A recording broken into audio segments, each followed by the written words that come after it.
सत चैतन्य एक शब्द है। खो दिया जन्म फजूल बातों बातों में। खो दिया जन्म फजूल बंदे बातों बातों में। दोष अपने छोड़े नहीं, औरों को समझाता है।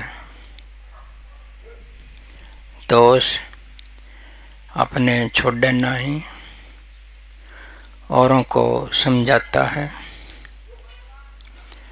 दोष तेरे लिखे मिलेंगे तेरे कर्म के खातों में। दोष तेरे लिखे मिलेंगे तेरे कर्म के खातों में। अपनी कमी अंदर छुपावे, दोष भलों पर लाता है। अपनी कमी अंदर छुपावे, दोष भलों पर लाता है। घृणा चुगली दुख बटोले, सुख रहे ना सांसों में। खो दिया जन्म फजूल बंदे बातों बातों में। खो दिया जन्म फजूल बंदे बातों बातों में। ये बात है एक जो आपने समझनी है। जानते तो सभी हैं इस बात को कि खाली बातों में कुछ नहीं रखा। कुछ कर भी लें, कुछ अमल भी कर लें। सत्संग सुनते सुनते बहुत दिन बीत जाते हैं, लेकिन बदलाव देखने को मिलता नहीं। क्यों नहीं मिलता? अमल नहीं करते, कई बात पर अमल नहीं करते। जैसी उनकी आत्मा कहे उस पर भी अमल नहीं करते। बातों बातों में जीवन गंवा देते हैं। क्या है रूटीन वैसे आदमी का? खाना पीना, भोग विलास, काम करना, सो जाना, उठ लेना, बच्चे पैदा करना, पालना पोसना, इन्हीं में जीवन खप जाता है। इसके सिवाय उसको और कुछ सूझता नहीं कि कुछ और भी है। इनसे अलग होके उसने उस बात पर भी आ जाना चाहिए जिससे जन्म सफल हो जाए। ये आपका जन्म फजूल न जाए। फजूल जाने का क्या मतलब? आपका अंतिम समय आ जाता है, लेकिन आपके पास कुछ नहीं होता। अंतिम समय आ जाता है, आपके पास कुछ नहीं होता। अगर कुछ हो तो समझो जन्म फजूल नहीं गया। मरने से पहले वही कामना है दिल में, वही वासना है, वही क्रोध है, वही छल है, वही कपट है, खालीपन है भीतर। कई गुजरते हैं तो उनकी आंखों में आंसू आ जाते हैं। इसलिए आ जाते हैं कि उनको पता चल जाता है कि जीवन में कुछ नहीं पाया, कोई टिकाव नहीं पाया, यूँ के त्यों खाली जा रहे हैं। एक पछतावा होता है अंदर। उन्होंने सुख, शांति, संतोष, क्षमा, ज्ञान, प्रेम कुछ नहीं कमाया, स्वार्थ, अहंकार, तेरा मेरा कमा के यहाँ से चले जाते हैं। तो इसीलिए मैं थोड़ा सा निर्देश करता हूँ, थोड़ा करनी कर लिया करो, अमल भी कर लिया करो सत्संग की बातों पर। सत्संग वैसे नहीं होता है, अमल करना होता है। जहाँ अमल हो वहाँ तो सत्संग है, जहाँ अमल ना हो वहाँ खाली आना जाना है। तो कई बात पर अमल कर लो तो सत्संग हो जाएगा। अमल कर लिया करो, जीवन सफल हो जाएगा। कबीर साहब कहते हैं कि जब मैं पैदा हुआ जगत हंसा मैं रोया, ऐसी करनी कर चलो हम हंसे और जगत रोवे। ये कब की बात है?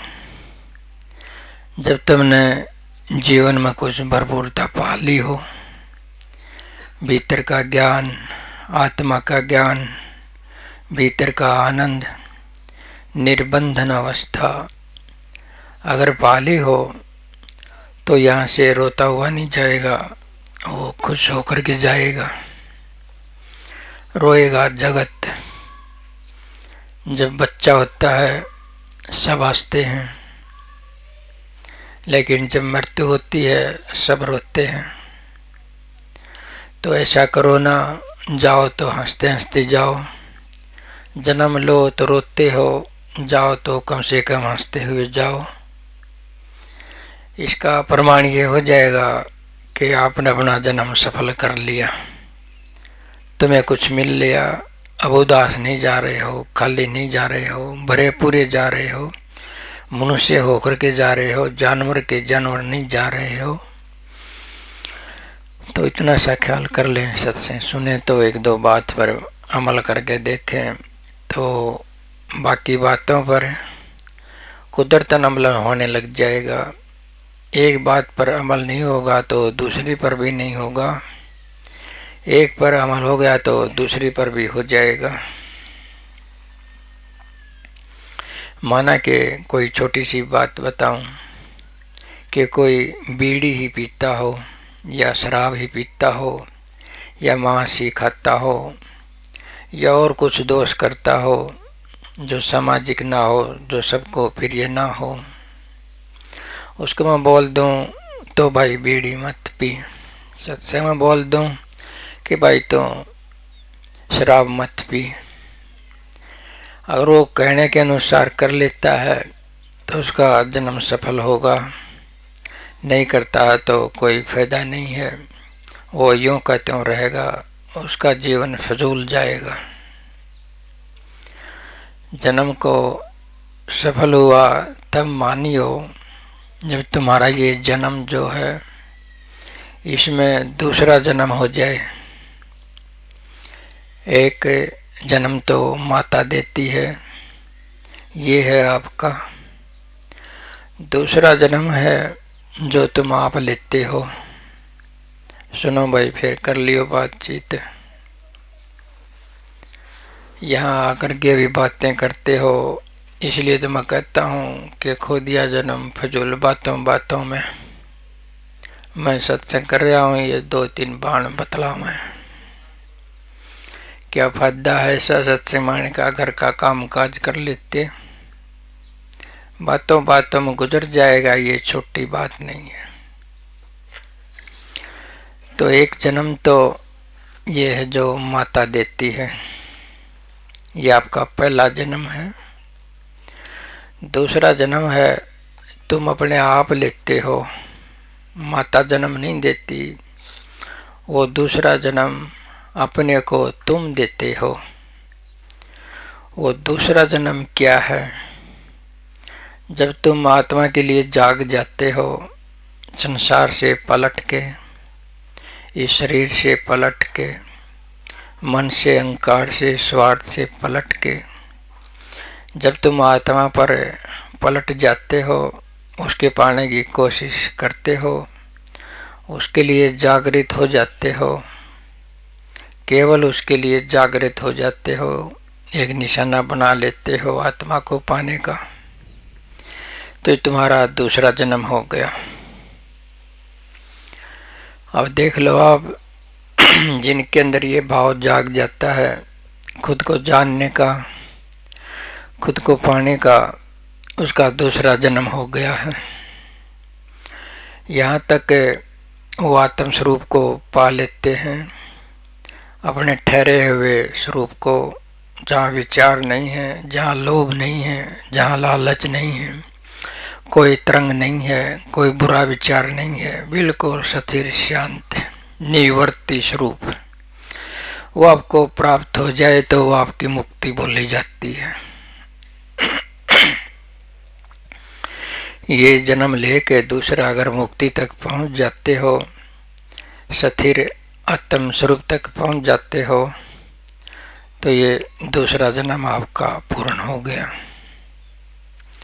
लेकिन मैं एक और भी बात करता हूँ तीसरे जन्म की,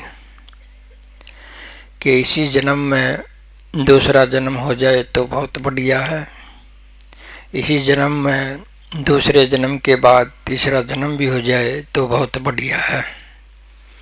ये बात थोड़ी सी समझने की है। आपने माना कि अपना आत्म स्वरूप पा लिया, अपने को जान लिया, अब आपको एक भंडार मिल गया है ज्ञान का, आनंद का, भरपूरता का, प्रेम का, समझ का, एक भंडार मिल गया है ठहराव का। अब आपने एक और काम करना है, वो काम है परोपकार का। सबसे बड़ा परोपकार ज्ञान को बांटना बताते हैं। अब तुमने जो मिल गया उसको बांटने की बारी है। अब बांटने की बारी है, अगर आप बांटने लग गए हो तो ये आपका तीसरा जन्म है। अब आप विश्व चैतन्य में प्रवेश कर गए। अब आप आत्मा नहीं रहे एक ही रूप में, आप सर्व रूप में आत्मा हो गए।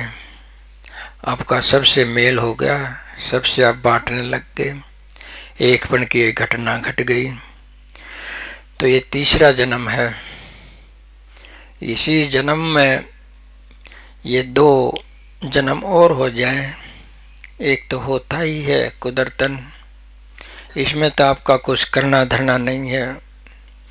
करना धरना जब होता है जब तुम खुद को खुद से जन्म दोगे, वो दूसरा जन्म है जब तुम आत्मा के लिए जागृत हो जाओगे। जागृत होकर के आत्मा को पालोगे, फिर उसके अनुसार जगत में कार्य करोगे, परोपकार में उतर जाओगे, ज्ञान बांटोगे, सत्संग करोगे, औरों को कराओगे, तो ये आपका तीसरा जन्म हो गया। इस जन्म में आपकी ये दो जन्म और हो जाएं तो जीवन सफल है। ये आसान तो बात नहीं है, ये बहुत बड़ी बात है। कोशिश करो तो दूसरा जन्म ही होना मुश्किल है, तीसरा तो और भी मुश्किल है, क्योंकि आदमी के अंदर सच्चा परोपकार, सच्चा सेवा भाव आता नहीं है, बहुत देर से आता है। आदमी के अंदर स्वार्थ, अहंकार कार्य करते रहते हैं, वो इनसे ऊपर नहीं उठ पाता। केवल मुक्ति को पाना ये भी एक आंतरिक स्वार्थ है, ये भी एक भीतर के सुख के लिए है। लेकिन ये तो आपने केवल एक समुद्र की गहराई में मानो कि एक लाल पाया है। अब उसको पाके तुम समुद्र की गहराई में शांत रह जाओ, उस लाल को ऊपर ना लाओ, उस लाल को ना बांटो तो व्यर्थ है। तो मुक्ति से आगे भी चलना है मुक्ति से आगे का भी रास्ता है। ये आत्मयोग में आता है। थोड़ा थोड़ा समझ लो, जटिल तो मैं नहीं बताता, जटिल है आपके लिए अमल करना। ऐसी कोई बात तो नहीं होगी जो आपको समझ में ना आती हो। बात सभी समझ में आती हैं, लेकिन उनका पालन करना, उनके अनुसार चलना, थोड़ी सी साधना करना, थोड़ी सी तपस्या करना। तपस्या का मतलब ये नहीं है कि तुम सर्दी में ठंडे पानी में ठहरो, कि गर्मी में तुम अग्नि में जलो, कि उभाने चलो, कि कपड़े छोड़ दो, खाना पीना छोड़ दो, भूखे मरो। ये तप नहीं है। तप है तुम भजन करो, सुमरन करो, नित्य नेम से ध्यान करो। नित्य नेम से तुम ध्यान करोगे तो ये तप से कम नहीं है। अपनी किसी भी आदत को बदलोगे तो ये तप से कम नहीं है। तुम ऐसा तप कर लो किसी प्रकार से, तुम्हारा जो है ये जन्म सफल हो जाएगा। ये जो जन्म आपने अब लिया है, ये ऐसा नहीं है कि तुम्हारा पहले जन्म ना हुए हों।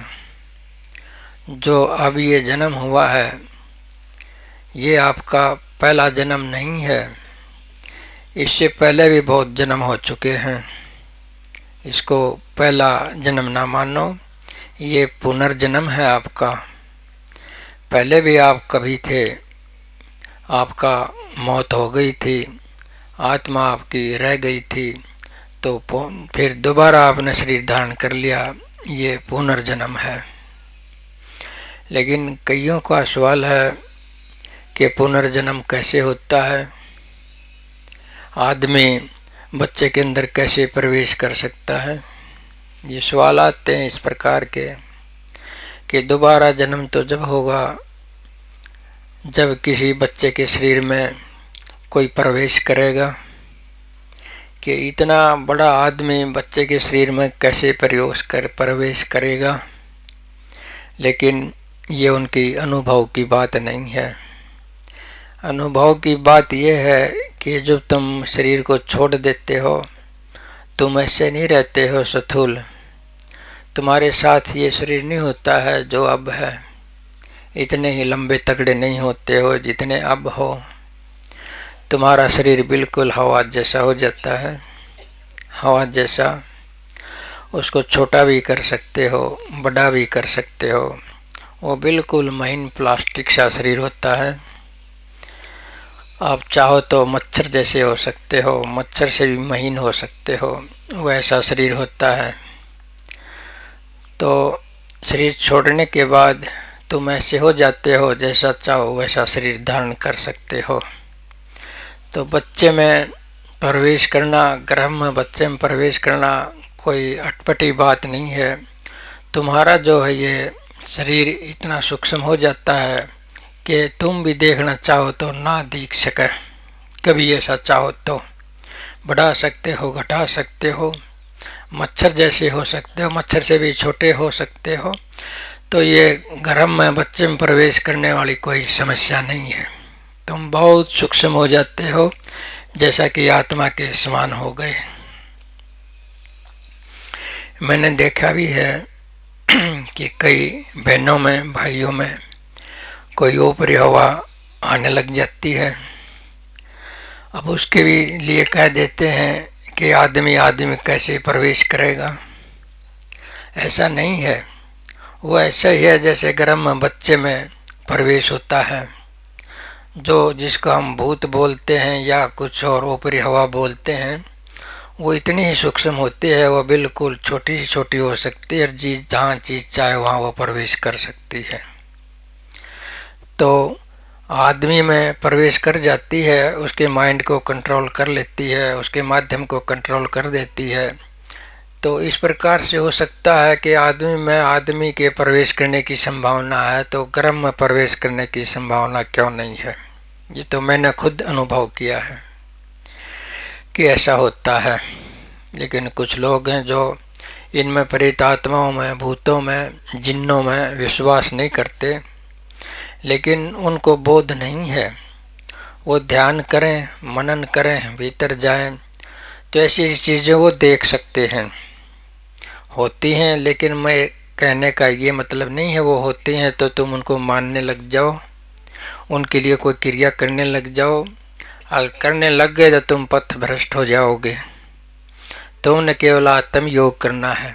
ये तो मैं इसलिए बताता हूँ कि सच्चाई बताना अच्छा है, अंधेरे में रखना ठीक नहीं है।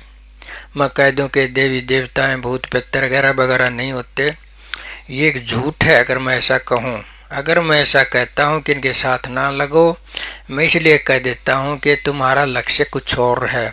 इनके साथ लगना तुम्हारा लक्ष्य नहीं है, तुम्हारा लक्ष्य अपनी आत्मा के साथ लगना, परमात्मा को पाना। गीता में कृष्ण क्या कहते हैं कि भूतों को जो भजेगा वो भूतों को प्राप्त होगा, पितरों को जो भजेगा वो पितरों को प्राप्त होगा, देवताओं को जो भजेगा वो देवताओं को प्राप्त होगा, मेरे को जो भजेगा मेरे को प्राप्त होगा। लेकिन मैं थोड़ा सा और कह देता हूँ कि खुद को भजोगे तो खुद को प्राप्त होगे। समझते हो ना? खुद को भजोगे, खुद से तुम एक साथ हो जाओगे, तुम परमात्मा को प्राप्त हो जाओगे। कृष्ण तो फिर भी अवतार योनि में है, परमात्मा कुछ और है, वो सर्वव्यापक सत्ता है। यदि तुम खुद को भजोगे, खुद का पालन करोगे, खुद की आत्मा की भक्ति करोगे, उसके अनुसार चलोगे तो तुम परमात्मा को प्राप्त हो जाओगे।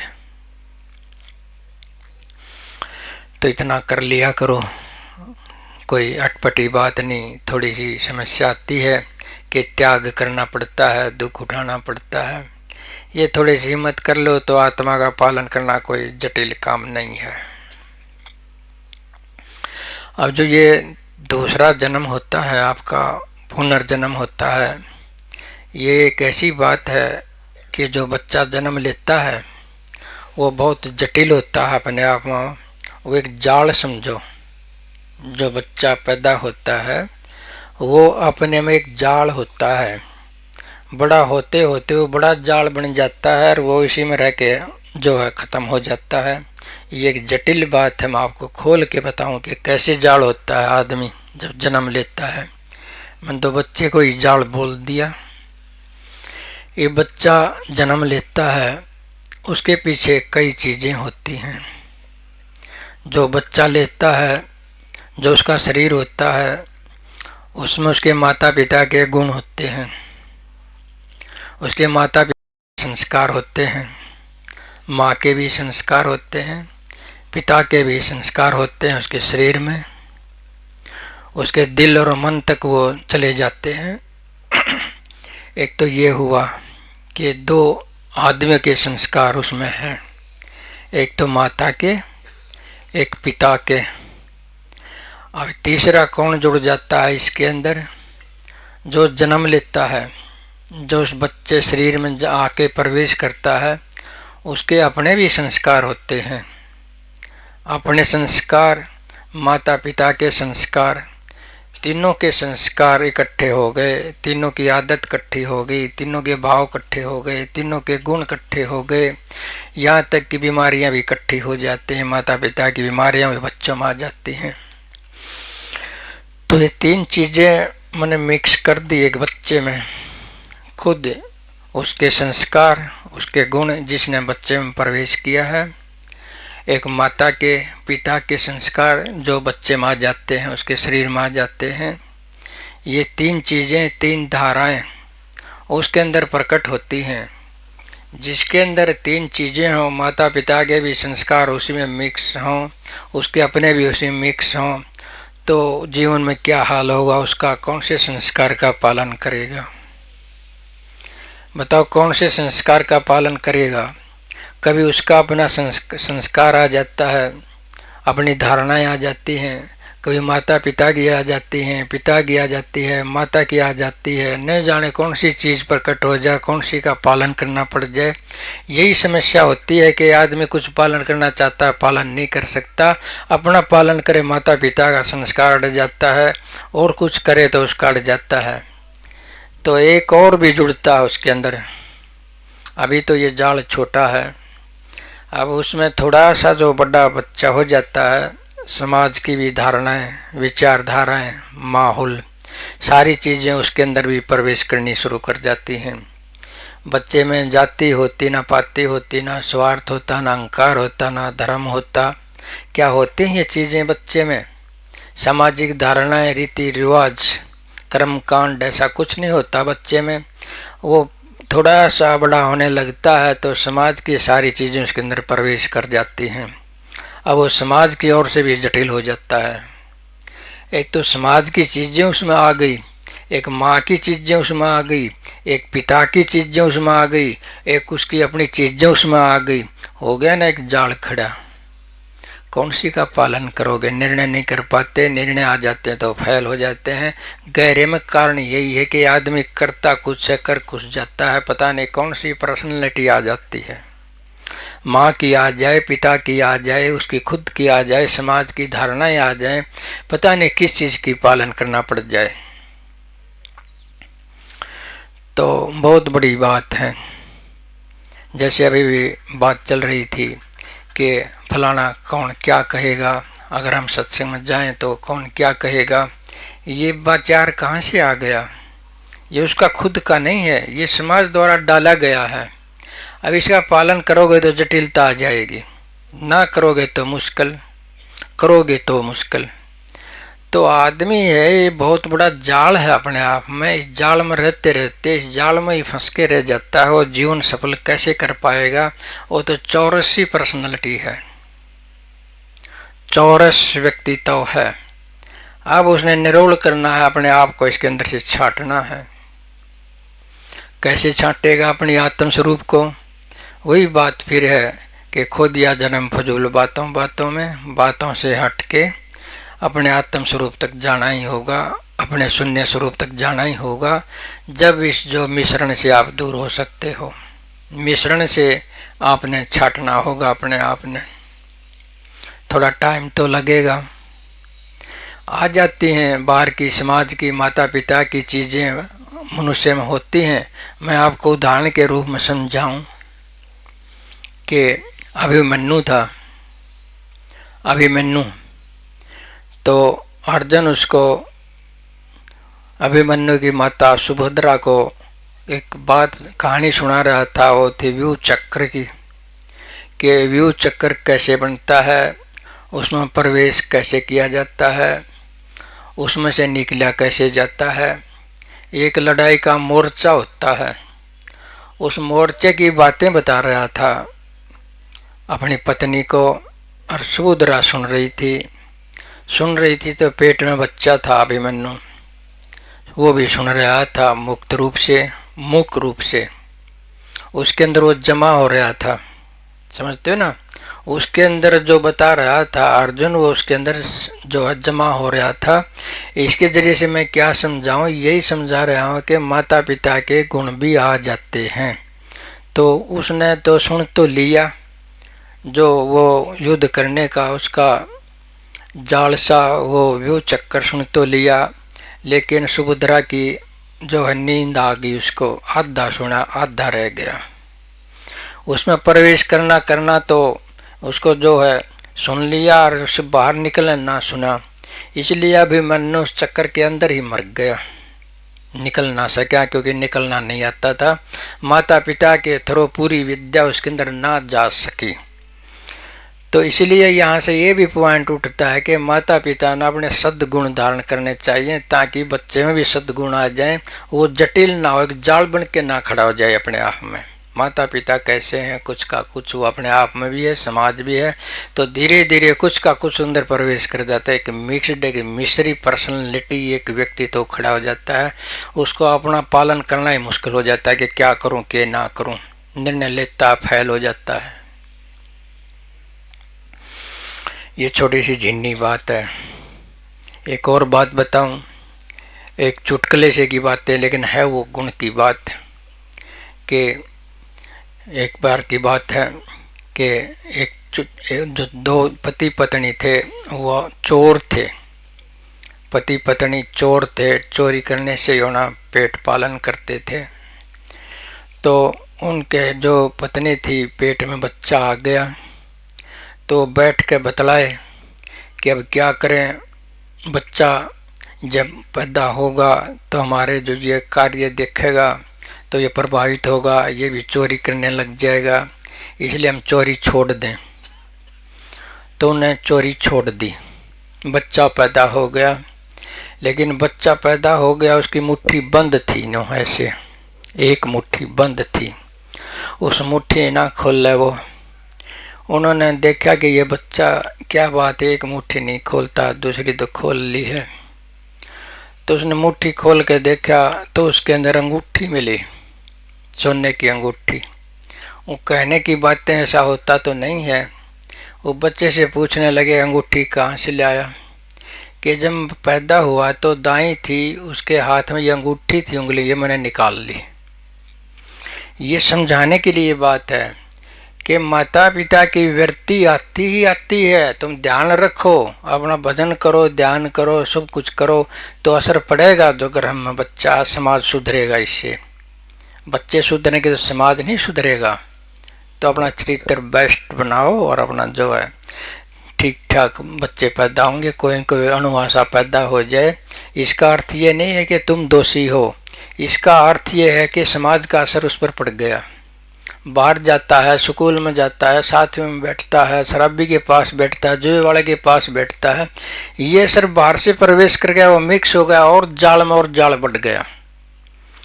तुम अपनी तरफ से तो जाल हल्का कर दो, बाहर समाज का प्रवेश करेगा तो देखी जाएगी, उसके लिए आप दोषी नहीं हो। तो तेरे क्रम के खातों में औरों को समझाता है, दोष आपने छोड़े नहीं, औरों को समझाता है। तेरे कर्म लिखे मिलेंगे तेरे कर्म के खातों में। तो ये कर्म हैं जो आपके, तुम कैसे भी छुपा लो, कैसे भी दबा लो, कैसा नाटक कर लो कि हम अच्छे आदमी हैं, लेकिन बुरा कर्म किया है तो आपके अंदर जमा हो गया है, बिल्कुल जमा हो गया है, उसको जो डिलीट नहीं किया जा सकता। अगर उसको डिलीट करो, उसको समाप्त करो, उससे कई गुना अच्छे कर्म करने होंगे। कर्म ढीले हो सकते हैं, यदि तुम अच्छे कर्म करना शुरू कर दो तो जो बुरा कर्म किया है वो ढल जाएगा, वो असर नहीं डालेगा, आएगा तो सपने की तरह से गुजर जाएगा, आपको कोई दुख कष्ट नहीं दे सकता। तुम अपने अच्छे कर्म बढ़ा दो, बुरे कर्म अपने आप घटते चले जाएंगे। जो बुरा कर्म करते हैं वो रिजल्ट देता है अंत में, और ऐसा नहीं है कि उतना ही देता है जितना आपने बुरा किया है, बहुत ज़्यादा होकर के आता है। तुमने एक कहानी सुनी होगी रामायण में, इनमें बड़ी बड़ी कहानियाँ हैं जो शिक्षाप्रद हैं। कहानियाँ तो चाहे झूठी भी हों लेकिन वो शिक्षा देती हैं, उनके अंदर कोई सत्य होता है, कोई भाव होता है, उसको बताने की कोशिश की जाती है। तो राजा दशरथ था, उसको शिकार खेलने का शौक था। एक बार वो शिकार खेलने गया तो श्रवण भगत जो था वो अपने माता पिता के लिए एक तालाब पर पानी लेने के लिए आया था। उसने जो लूटिया डुबोई पानी में तो गबड़ गबड़ की आवाज़ आई, जैसे पानी में से आ जाती है तुम बर्तन डुबो। तो जो दशरथ था उसके पास था शब्द भेदी बाण, कि शब्द जहाँ भी होता हो वहीं पर तीर मार सकता था। उसे उस जो चीज़ है, जो शिकार है, उसको देखने की ज़रूरत नहीं थी, उसके अंदर जो आवाज़ हो रही है, जो आवाज़ है, उस आवाज़ पर ही तीर मार देता था। शिकार पर तो अपने आप लग जाती थी। तो उसने समझा कि कोई शिकार है, उसका क्यों ना हरण कर लूँ। राजा दशरथ ने तीर छोड़ दिया, जो श्रवण कुमार था उसको जा लगा, उसको जा लगा तो वो मर गया। उसके माता पिता विलाप करते रहे और अंत में जो है दशरथ को श्राप दे दिया। ये श्राप क्यों दे दिया? क्यों? क्या ये जो है ये जानवरों को मारना, शिकार करना अच्छा काम है? जिन्होंने शिकार किए उनका भले कभी नहीं हुआ, चाहे वो राजा थे, चाहे वो गरीब थे, चाहे अमीर थे।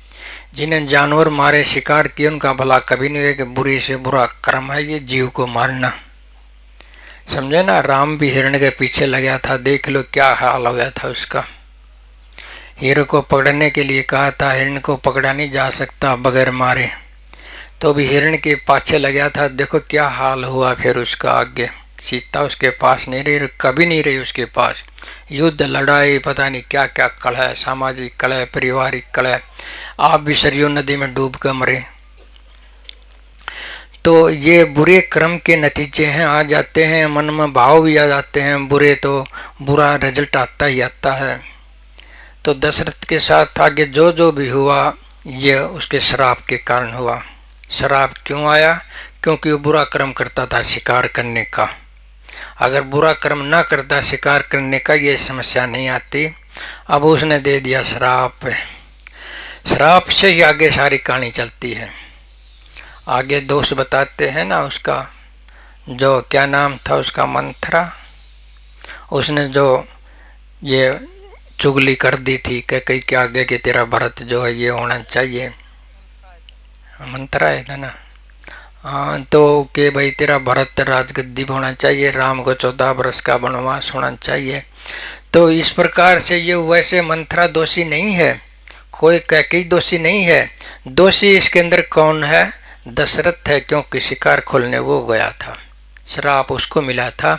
आगे से आगे कड़ियां तो जुड़ती चली गई, आगे से आगे कड़ियां जुड़ती चली जाती हैं, पाप का काम बढ़ता चला जाता है, और बढ़ता चला जाता है, वो भोगना पड़ता है। तो बिल्कुल बिल्कुल ठंडे दिमाग से बैठ के सोचा करो कि कौन सा बुरा कर्म है और कौन सा अच्छा है। बुरा ना करो, किसी भी कीमत पर बुरा कर्म ना करो। अगर बुरा कर्म आ भी जाता है मन में, मन से बाहर ना जाने दो, उसको कार्य रूप ना लेने दो।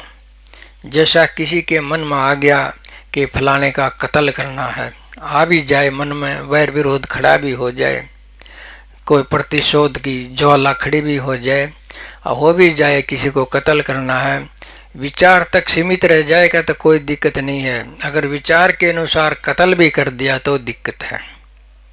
बुरे विचार न चाहते हुए भी लोग आ जाते हैं, लेकिन आ जाते हैं कोई बात नहीं है, उनको अमल ना करो, उनके अनुसार कार्य ना करो। जो बुरा विचार हो भीतर ही मर के रह जाएगा। ये ध्यान रखने की बात है।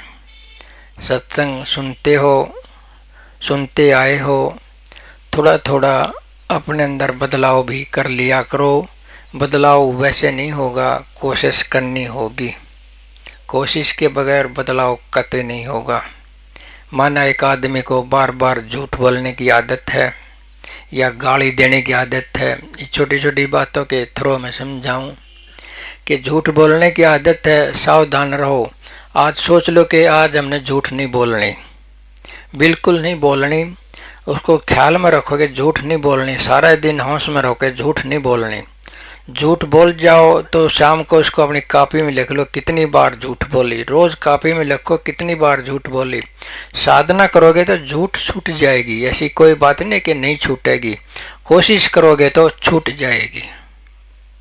इस प्रकार से साधना ही करनी होती है। छोटी छोटी बातों की लेकर के तुम साधना कर लो, संकल्प कर लो कि ये चीज करनी ही करनी नहीं है, बस नहीं करोगे। अगर अधूरा संकल्प कर लिया तो करोगे।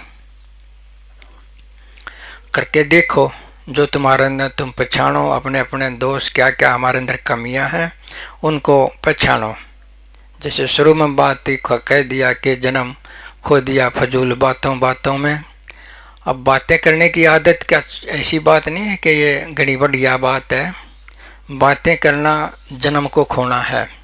जब बातें करो तो उसकी जगह सुमरन कर सकते हो, ध्यान कर सकते हो, कोई और कार्य कर सकते हो।